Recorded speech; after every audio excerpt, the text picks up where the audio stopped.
Welcome back to another edition of the Penn State 365 podcast. I'm your host, Richie O'Leary, and joined as always when we're talking Penn State football recruiting, and just everything Penn State, basically. My co-host, Dylan Callahan-Crawley of HappyValleyInsider.com. Dylan, weird recapping week because Illinois game was meh, but whatever. Don't really need to touch too much on that. Yeah.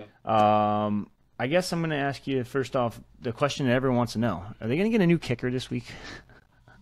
I do think we're going to see somebody other than Sanders Sahaydak out there for the Penn State kicker. I would imagine maybe Ryan Barker gets that opportunity this week. But yeah, Really? Sahaydak now 3 for 9 in his career, just hasn't shown that consistency. I'm not sure James Franklin can really throw him back out there this week. Maybe you give him this week because it's an opponent you should still be able to beat. Even if you miss a field goal or two. But I mean, with the Big Ten schedule strengthening over the next couple weeks, they have to figure that out. So I think personally, I'd go Ryan Barker as long as he's shown that he can do it in practice. Try to get him some confidence before you head to Los Angeles next week to face USC.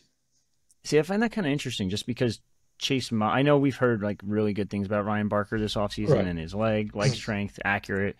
Sahaydak obviously got the nod being the veteran guy, and he got the nod last year too, and that didn't work out too well. But you don't think they'd go to Chase Meyer? I mean, I think they could, but I think if they were, he would have been the one who's gotten that opportunity True. last week.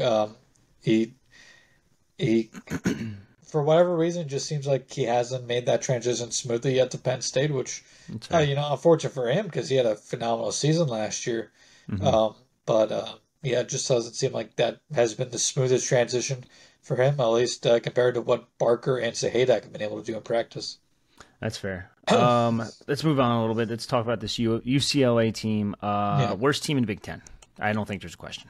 Like it's it's never very bad. Purdue. It's never Purdue. Yeah, at least Purdue puts up a fight sometimes. Like last week, they put up a fight against Nebraska. This Yeah, team just, mind you, got their ass kicked by Indiana. Got beat like a pulp by LSU, and then put up, I guess, a little fight in the beginning, and then just gave up again against Oregon. So they are on a 3-game losing streak. I look at this team. I don't see anything really good stats wise. It's the worst offensive team in the Big Ten yardage per game, the second worst in terms of defensive yardage per game, opposing yardage per game. Is there anything that really catches your eye about this team? Oh, by the way, they might not have QB1 this week. yeah, no, nothing really catches my eye about them specifically. I think Deshaun Foster was a questionable hire at the time, and Hmm. it's gonna look. I mean, I I am not one to judge a coach based off their press conference abilities, but I mean, you watch any of media availability he's had, and the Hmm. answers he has to things just do not come out in any way that inspires confidence in him as a head coach. Yeah. Um, and yeah, I mean, this is a UCLA team that's just bad from top to bottom. Without the Anthony Lynn leading Leading for that USC. defense, Yeah. it's a bad defense. The offense is bad. The only thing that stands out is how much they've been traveling. I mean, two L's. Sorry, if you think about it as in to and from, to Hawaii and back, which is not a close.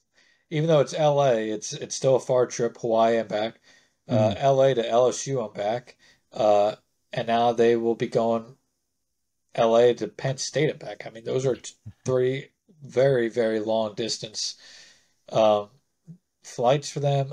So I mean, they're tired from the travel, and these have been some physical games that they've been playing the last few weeks against Indiana, LSU, and Oregon.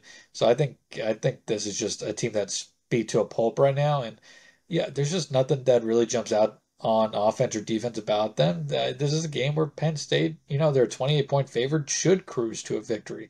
This should be treated kind of like you treat, a group of five program most times. I mean, this is an opportunity maybe for Penn State. Maybe the Bowling Green game could be looked at in retrospect as a very good power as a group of five team that is better than a lot of power four teams, and this UCLA team can kind of substitute as a group of five opponent in a way. But yeah, this is a game that Penn State should cruise to victory in, and I I just don't see how UCLA stays with Penn State in this one, uh, considering all the circumstances. Like I said before, QB1 Ethan Garbers might be out this weekend. That's still to be determined. It sounds like he's not even going to practice this week, and they're going to determine this on Saturday. Mind you, you said the travel thing. That's a 9 a.m. kickoff their time. Like, Yeah, that's brutal. I thought the Big Ten actually agreed on not doing that, but apparently that's not the case. So, whatever. yeah, it's absolutely it's I I don't know how they would do it. I mean, I never had to play. I never played football at that time. I played, baseball and basketball at that time, and even Hmm. those sports playing Yeah. that early in the day Oh, was it's rough. terrible. And I mean, for Penn State, they're obviously used to it. UCLA may be out here, what, a day and a half before Maybe, kickoff, if and that. you have one day to adjust to the time difference. Though I think the time difference doesn't make as big of an impact going east as it does west, but still, Mm. waking up, playing a game that your body thinks it's 9 a.m., that's tough. Yeah, I don't think I've played a 9 a.m. football game since Pop Warner, maybe on Yeah, Sundays, and that's yeah. Like just looking back. So their quarterback's not good. Even if he does play, he's 67 of 117. It's a 57% completion percentage. That puts him pretty low near the near the entire nation. 3 touchdowns, 6 interceptions, 12 sacks. Just a lot of bad numbers right there. And then their run game might be even worse. yeah, Their leading rusher has 41 carries for 125 yards. That's almost like a not. I wouldn't even say that. I don't want it to. You know what? Looking back at that, I wanted to say it was a Nick Singleton stat line for a single game, but Nick Singleton's not averaging 3 yards per carry, and Kate Allen's not no, averaging 3 yards per no, carry. yeah, they may have had a game or two last year where that happened, but not sustained struggles like that. Yeah, this in general, I think the two numbers that really show why UCLA is a bad team this year is the third down Mm, conversion rate for the offense and the opponent third down conversion rate. They can't stay on the field and they can't get off the field. Third down yeah. conversion rate for UCLA's offense this year, 27.9%. The opponent third down conversion rate this season, 57.1%. I mean, just they cannot stay on the field and they cannot get off the field, and that's bad news. That's obviously just bad news. And yeah, I Mm, mean, there's nothing they have going for them on offense and defensively. They're allowing 70% of opposing quarterback, 70% of passes from opposing quarterbacks to be completed. Uh, they really can't stop the run. They're forced to throw the ball a ton because they're always trailing. And Garbers is okay, but I mean, he can't be. He's not a quarterback you want throwing the ball 60% of all your plays like he has been. Um, yeah, it's very unfortunate for UCLA how this season's going to end up going because you look at that schedule. Uh, I'm not sure they win another game. don't think so, to be honest with you. It is kind of crazy. I Rutgers, mean, Minnesota, Penn State, Minnesota, Rutgers, Nebraska, Iowa, Washington, USC, Fresno State. I don't see another win for this UCLA team. yeah. Traveling back home for a week and then going back to the East Coast, which they really screwed them on the Big Ten schedule. Yeah, To play Rutgers, and then at Nebraska, back home against Iowa. Yeah, you're right. At Washington, USC is basically a USC home game at that point. yeah. And Fresno State, I don't know if they're any good this year. I don't even know, to be honest. They're decent. They're decent. Um, So probably not. Then they're probably gonna. um, Yeah, you might be right. They might lose out. I I mean, just don't. It's Eric Bieniemy. Like you think he'd be able to scheme something, or is he actually just a fraud, and that's why he's never gotten a head coaching job? I think to a degree, part of it is he went from one of the smartest teams in the NFL, the Chiefs. I mean, Hmm. the way Patrick Mahomes plays football is at a way different level than I mean everybody else in the NFL right now. True. I mean, he's Tom Brady. He's Peyton Manning. The way he sees the game and how slow Mhm. the game is for him is completely different compared to every other quarterback. You take an advanced offense to college, an offense that was already bad before they got there. I mean, not bad, but it wasn't a great offense. But the talent on it, the roster is bad, and you try to get a bunch of 18 to 20-year-olds to play a NFL style, an offense that's tough. It's going to be a tough transition. Yeah. I mean, they're averaging 0.261 points per play this year. Uh, for comparison, Penn State's averaging 0.541. Mhm. I mean, Penn State's averaging almost a point, is averaging over a half a point for every for every play they have this year. Uh, Penn State's averaging 7.4 yards per play to UCLA's 4.6. I mean, this is just a mismatch across the board. Penn State's offense against UCLA's defense, Penn State's defense against UCLA's offense. Uh, I mean, the Vegas implied score here is like 37.5 to 9.5. I'm not sure UCLA is going to score 9 points in this game. No. They are. I don't even know how to rank them. They're just bad. Like this, we thought that who was it? Kent State was bad.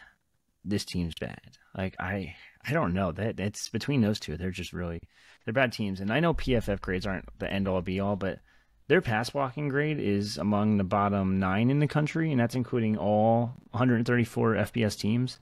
I think Penn State's going to have a field day with Yeah, sacks and pressures and we quarterback hits. Like we it saw doesn't matter what who Penn it is.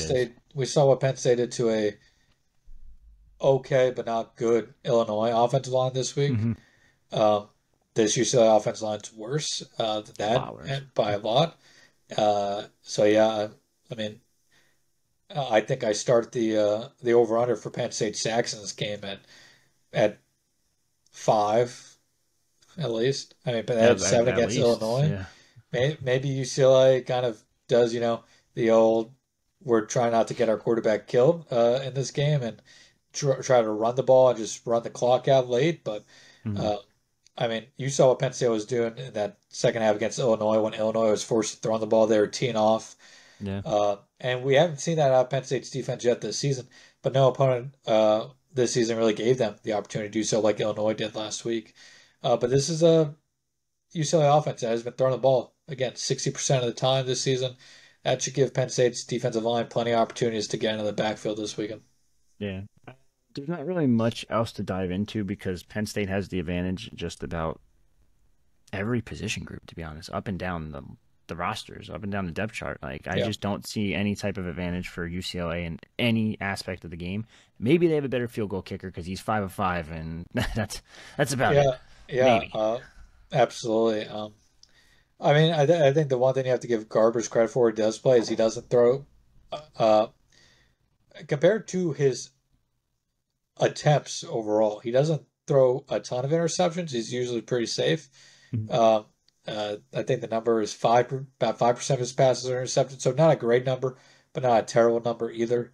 Um, but yeah, yeah, this could get ugly fast. Penn State could win this game by 6, 7 scores. You kind of jumped the gun on me there. Um, Give me your score prediction. Early score prediction without. I'll be honest, I haven't deep dove into this game too much just because of the disparities. We'll have more on the site about the disparities going forward, but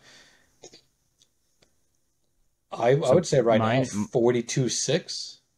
okay. So you think they cover easily then? Yeah, I think Penn State covers. It actually dropped surprisingly, 27.5. Or no, it opened at 27.5. I'm sorry, it Yeah, went up to 28. I read that wrong. Over under is 46.5. I would slam that over. Like, Penn State might hit it alone. yeah. I would take the over just because I think Penn State may get there alone. Uh, I don't think UCLA is going to do much scoring. Maybe Mm-hmm. UCLA gets 10 points in this game. So can't what is that? 46.5 you said? 46.5. Yeah, I Yeah. think Penn State could get 36, 37 points in this game easily. So I would definitely take the Yeah. over. A very low score. I UCLA will probably say, get a touchdown at some point. So yeah. I don't know. I really don't even know about that. I'm going to say 46.5, 28-point the biggest spread. question is can Penn State avoid a slow kind of start? And I don't mean I mean because you look at that Kent State game. Hmm. They were only what up 7-0 after one. Yeah. but they weren't trying to be explosive. They weren't trying to, have big play after big play early on. Mm. Um, if they come out with a similar game plan, it could be maybe the under hits, but I think the over hits here, and I think Penn State covers. I'm gonna say 52-9. I feel like they're gonna get some field goals. They're gonna get close to like touchdown zone. Not even. I shouldn't even say they're gonna get close to red zone or touch or like even close to a touchdown. I think they're just gonna get in opponent territory and they're just gonna kick field goals. They don't really have a choice. I think them putting up points in general sounds mean to say this, but should be considered a win for them, I guess, because like you said, this is a Yeah. bad Big Ten team. Like this is, I haven't seen the Big Ten team this bad in a Well, couple years since ago in Rutgers, yeah, I was gonna maybe. say since Rutgers. Yeah, Uh, and that's it's bad. Like this is awful. They need, and I don't even know if Deshaun Foster is going to make the next season. Like, do you make year two? I don't think they have the money to fire him though either. So that's the problem. yeah, I don't think he will, but I mean it is absolutely tough. And this is a UCLA team, which uh, is they're all right in conference games, 16 and 13 since 2021, but I think they struggled last year in conference. Mhm. Yes, 4-7 in conference, so 4-8 in their last 12 conference games. Um, yeah, and they're going up against a team in Penn State that does pretty good in conference play when it's not, Ohio State or Michigan. Exactly. Yeah, I'm sticking with that. You know what? 52-9 for the sole fact that this field goal kicker actually has a long of a 54-yard field goal this year. I think he's actually decent based on his overall numbers. Um, he actually played for Cal the year before, but also missed. He went 8 of 9 last year. He's 8 of 9 currently. Yeah, you know what? 52-9 I'm going to go with. But more importantly, let's talk about the most important thing of the weekend because this game doesn't really mean much. Recruiting. Got a little recruiting list we're building now. Got 4 or 5 names on it right now. We got Travis Johnson's coming up from Virginia, the wide receiver. Yep, it's a Good big name to one. keep an eye on. Jermaine Kinsler's coming over from New Jersey, big 4-star guy. Jordan Thomas coming over from New Jersey. I know Bergen Catholic kids and everyone knows the rules when it comes to Penn State and Bergen Catholic, but eventually that's going to have to change one day, right? You think? Yeah, And then the other name I really, really want to highlight is Elias Koch, who we just submitted a FutureCast for this past week. Past we week? did. 2 weeks? Yeah, this past week. Harrisburg guy, athlete. Tell me what you're hearing about him and his recruitment and where Penn State kind of stands. I mean, the FutureCast gives it away, but. Yeah, I honestly feel like Penn State's in a very good spot here for Elias Koch. Obviously, he's teammates with Kevin Brown and Messiah Mickens, two rivals, 250 kids in the Mm-hmm. 2026 class, both committed to Penn State. Was on campus 2 weeks ago, was on campus this past week. Made the last minute decision to come up after his game. Gonna be back on campus this week. I mean, 3 straight weeks of visits. That tells you a lot, I think, about where he stands with Penn State. He has a good relationship with Marcus Hagans. But I think, having Brown and Mickens already committed is big for the Lions here. They're willing to take him. Sounds like they think he could be a wide receiver, maybe in the Peter Gonzalez mold. Though Gonzalez, I think, has is a little bit bigger. And if he doesn't work out wide receiver, I think he'd be a great safety as well. But a phenomenal football player. I think we have. It's hard. I don't necessarily think he's a 4-star talent, but I think he is definitely a high 3-star, maybe a 4-star talent. It's tough for us because we stopped the national rankings after 250, but I think he's somebody who absolutely, if we've continued on, would be in that top 400 type category. Yeah, 100%. I know looking back, ESPN's got him really highly rated. They got him 148 in the country. I Yeah, I don't agree with that. I do agree with your assessment there is that he's probably right in that he's in that 400 range for sure. Um Now you say wide receiver and that's where I kind of go back and forth kind of it's the same thing you mentioned. Like he probably I feel like his upside's probably at safety, but this is like a situation where you kind of just tell the kid, "Hey, whatever you want to hear, just get to campus. We'll try you at wide receiver. We'll see how it works." Probably not going to work in my opinion. I think you'd be a better safety, but I'm very yeah. against the super I've athletes playing wide I've receiver. always been very much in the camp that he's a safety. I've seen the kid. Hmm. I've known him for a couple years now. I mean, as a person, I love him. He's Hmm. a super nice kid, humble kid. Um, off the field, on the field, he knows, he knows he's pretty damn good. And you see Yeah. that in the way he plays. Um, yeah, as a wide receiver, I think, maybe not the best spot for him going forward, but I think he can be successful at the position. He is, based off what I've seen live at camps, about high 4.5 speed. Uh, I've seen him clock on hand times as low as 4.52, as high as 4.6, so probably in that high 4.5 range, which is Yeah. good. Also not great, but Yeah. long strides. But he has really good ball skills, strong hands, good catch radius, very good athlete, which I think will translate well to a wide receiver or safety. I just happen to believe his best upside is at safety. Okay. So hypothetically, he does come in as a wide receiver. I know we've talked about this on a recent podcast with our recruiting breakdown, but that would be wide receiver 3 in this 2026 class, joining Yeah. Jashir Rogers and LeVar Keys. All kind of different builds completely. I know LeVar Keys and Jashir Rogers are technically listed as the similar builds, but LeVar Keys is more like a 5'9" slot guy all the Yeah. way. Jashir Rogers is growing a little bit. Seems like he's more towards that 6 foot range now. And then Elias Koch is what, 6'2"? 6'2", 200 pounds. Yeah. How many other receivers do they go after? And you got to figure probably more outside guys because I can't imagine taking more than one slot per class. Yeah, I think two. I think I think they'd be willing to get to five in the class. Um, Okay, that's uh, interesting. because you got to look at what else is out there. I think there's a couple guys out there who, if Coke does commit soon, they would. There's a couple guys that would be hard to turn down. Like a Karna Salmon, a Travis Johnson, um, a Davion Brown. Like those guys, I think are hard to turn down. So if they wanted Fair. in, uh, I think you take them. Now I don't think all three are going to want in, but still. And then you got guys like Messiah Hampton up in New York, and a few others that we discussed on that pod, that all could consider Penn State as well. Um, Looking ahead, way too far ahead, probably. Whiteout's coming up. That list is starting to build.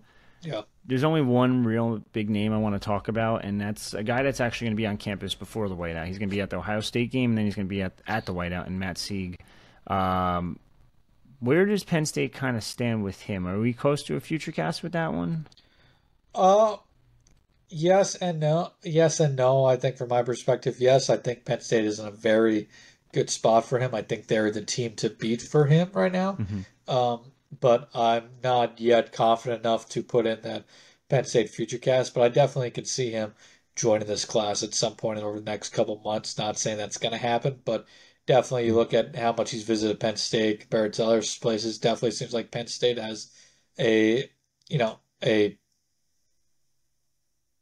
can't think of the word right now, but they're a step ahead of everybody else, in my opinion. I think Pittsburgh, West Virginia, both should be considered contenders here as well. But I think Penn State is in a very good spot here. And you look at what Penn State's done at safety, where he projects at the next level, and it's if you're a safety, there's very few places you want to go. I think besides Penn State, based off what they've been able to do over the last couple of years. Okay. That's all we really got for football. I do want to touch on basketball a little bit since Big Ten Media Day is this week. Some interesting news, kind of, I guess. Ace Baldwin is one of the 10 players named to the All-Conference team. I don't like that, number one. I like that he's on the team because he's a great player. I don't like that they do 10 All-Conference first team. Yeah. Like, what are we doing? Like, just break it up into 3 teams. Not do one team of All-Conference, but... that was voted upon by the media. Not too shocking there with Ace Baldwin. But the thing is that I hate the Big Ten for not having a preseason media poll. I know it's like ran through Cleveland.com or whoever the hell it is. So their basketball media poll, if I read this correctly, per John Fanta on Twitter, has Penn State 17th out of 18 teams. And I think they'll be slightly better than that. Yeah, I think this is a roster that is going to outperform that expectation. Uh, I think I think Minnesota may outperform expectation too. I mean, Minnesota was Mm-hmm. projected to finish last year too, and I think ended up finishing around, the midway point. I think Penn State can do that too. this season. You look at it, um, I think they fall in. I think that USC, Washington, Northwestern, Penn State group is very close and similar to each other. Um, but yeah, I mean, I gotta dive deeper into the rest of the teams this offseason, what they've done. But I think this is a Penn State team that can outperform expectations. I felt like they did so for the most part last year as well, and I think they'll do it again this year as well this upcoming season. Wow, can't talk. Yeah, I feel like Mike Rhodes' style of play, that defense and rebounding emphasis, that kind of that Shaka Smart coaching tree. I feel like he's gonna. He did it at VCU. He turned a lot of bodies that like no one knew about. Like who? Let's be honest, who knew about Ace Baldwin before? I mean, I guess he was pretty decent in high school. Nick Kern was another one. There's a lot of players he's developed at VCU Yeah. that just turned into really solid players. He got them to the tournament a couple times. And if you look at a lot of, I mean, they have a lot of guys who made impacts last year return this year. Ace Hmm. Baldwin, DeMarco Dunn, Nick Kern, Puff Johnson, Zach Hicks are all returning. And then you add guys like an Eli Rice, a Freddie DeLone, a uh, Kachi Naze, and a couple others. And you can, I think there's a chance for this team to definitely outperform expectations. And who knows what they get out of young guys and, Javen Carter and Miles Goodman. I mean, Goodman especially is their biggest guy on the second biggest guy on the roster. I feel like we're gonna see a decent amount of him this year. And if one of those guys, has a big freshman year, that could be all it takes to make this program from a bottom of the barrel Big Ten team into a middle of the pack team that, maybe surprises us and pushes for NIT contention. Yeah, I'm not gonna hold my breath on that one to be honest with you. Yeah, probably not. Yeah, But yeah, but I think they'll be competitive, and that's a yeah, good year too, considering what they've lost. maybe the better one would be maybe they could push for 500 this year. That's yes, I can agree with that one, and that's all you can really ask for until he starts getting more of his guys in there. It's tough nowadays because NIL is not really there a ton for the basketball team. It works in some cases, it doesn't work in others. They were able to retain Ace Baldwin, who was rumored to enter the portal on multiple occasions this offseason, which is huge, and he's clearly their best player. Um, but yeah, no, I mean, I thought recruiting is doing pretty well over there too. They've landed Yeah, some solid prospects so far. They're doing really good with Caden Mingo, who's like a top 30 kid in the country, so it could be something to watch for next season. But right. either way, Big Ten basketball starts. We'll have more on that later on this week, as Mike Rhodes is expected to talk Thursday. Yeah, tomorrow. Might be tomorrow. And I believe he brought Ace Baldwin and someone else. I forget who, but besides the point. That's all I really got. Dylan, you got anything else before we kind of sign this one off? No, pretty easy, quick one here today. Yeah, big weekend, UCLA. Woo. Stripe out. Don't forget what color to wear, because if you forget, you look like that idiot in the middle of the crowd. So don't mess up. But yeah, for me and Dylan, that's another episode of the Penn State 365 podcast. Signing off.